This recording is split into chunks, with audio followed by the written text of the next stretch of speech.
when a pastor in the general Protestant church holds up a book and says, the word of God says this, okay, he is not holding together the Hebrew or Aramaic or Greek.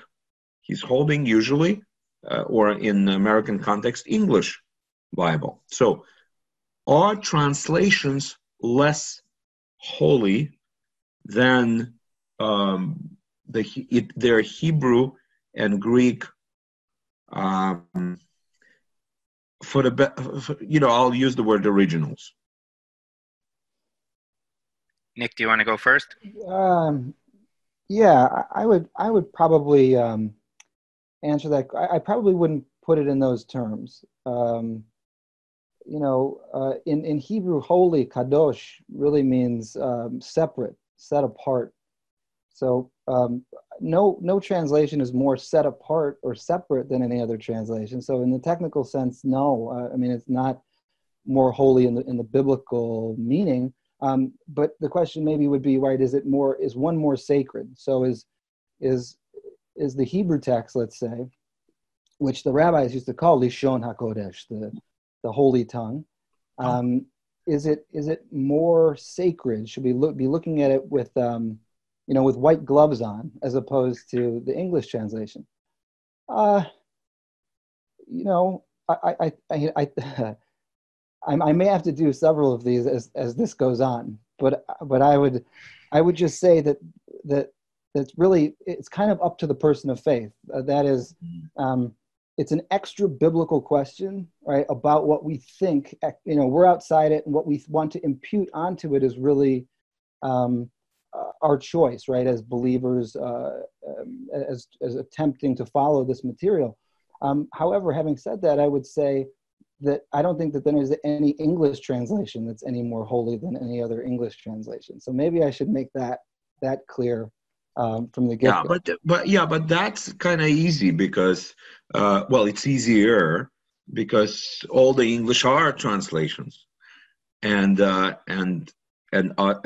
when we talk about the Hebrew, now of course there are other types of issues there. Which manuscripts are we considering? Right. So in other words, what's for some of you folks that may hear this for the first time, there is essentially a science that's called biblical criticism. Biblical criticism is not the idea of criticizing the Bible for something that people don't like. It's not that.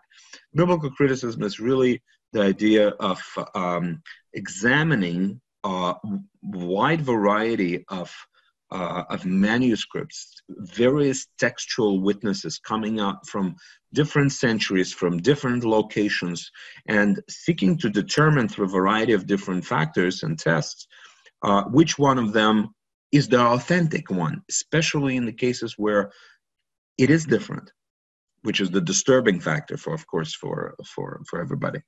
So, but those are really different questions. Now, Shaya, could I ask the same question to you? Is Hebrew text more holy to you than translation? Well, it depends what you mean by holy, I suppose. And that's a great. It really is D that is asking this question. I could just blame D. Right. So, well, I mean, that word is a great example of the problems with translation, because as Nick was starting to suggest, it's very, very difficult to translate the Hebrew term kadosh for various reasons. Yeah. And our modern English holy is not a very good translation, but is there a better one? I don't know. So let me rephrase the question, because I think Dee will authorize me to do this. I think I understand her right. What is more authoritative, because it is of God, the Hebrew text or the translation of the Hebrew text? Well, when you're dealing with any original and translation, it doesn't have to be the Bible. Right. Obviously, the original text is considered more authoritative because it's the original. It's what you are trying to carry across and convey in another language. That said, translations can sometimes add something in a very interesting way. They can also be inspired in some sense. but certainly the original is the primary source, and then the translations are like secondary sources. Yeah, I agree with you. I agree with you exactly. As a matter of fact, I was looking at my PhD degree hanging on my wall from Stellenbosch University. Now, Stellenbosch University is in South Africa, next to Cape Town, and it's basically the language of education is Afrikaans, which is like a form of Dutch, right? So when I've received the degree itself, I've received two versions. I received the English version, and I received the Afrikaans version of the degree.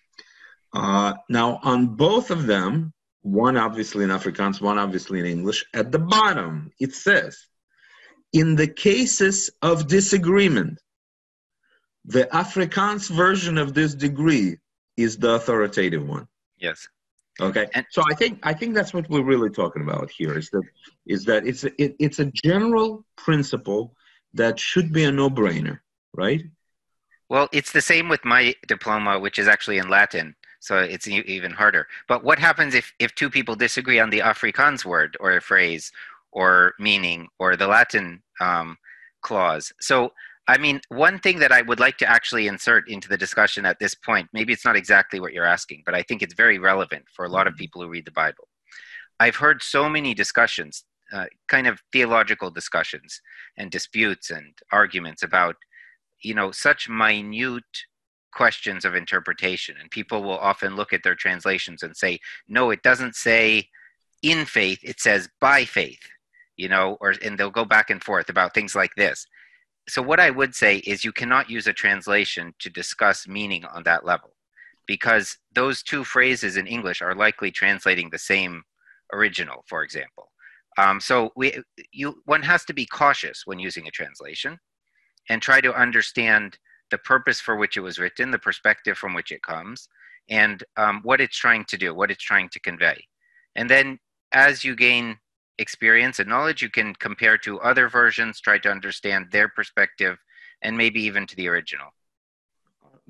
Now, if I was asked this question, I would probably say, and of course, it's always easy to go third, right? Because others have already said so much.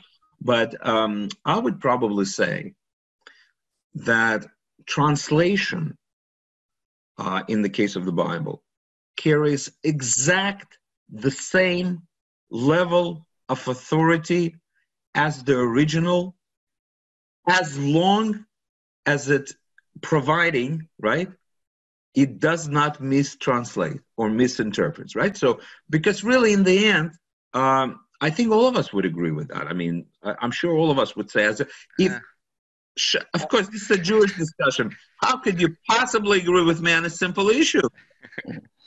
Well, I mean, part of the problem is that no translation is completely accurate. It's any translation that anyone comes up with will have some problems. No, but listen, I am not speaking about. Obviously, I'm aware that there is not one Bible translation that just gets it all. That's not what I'm referring to. I'm referring to a text where, hypothetically, and gentlemen, let's not go really north of it or south over here, and there are texts, and maybe majority of texts that are translated faithfully and well, and the basic essence is captured, and I'm talking about just the idea, not the Bible translations as a whole, a book. An edition. I'm talking about a particular text. If a particular text provides faithful, nothing is lost in the translation in that particular instance. But can I interrupt you, Eli? Because you said it's a Jewish discussion. I mean, sure. I think that's impossible. I don't think there's any translation ever made in the history of the world that does that. Not just the Bible, of anything at all. It's not possible to translate without losing something. Okay. All right. So why don't you guys, I disagree with you completely. Sure. You're absolutely wrong. You will not be fired because you're a great scholar. There's no question about it. And we're an incredible team because of our disagreements, but I totally flat out disagree. You probably will come to my point of view later. a year or two. No, I'm kidding. Maybe I'll come to yours.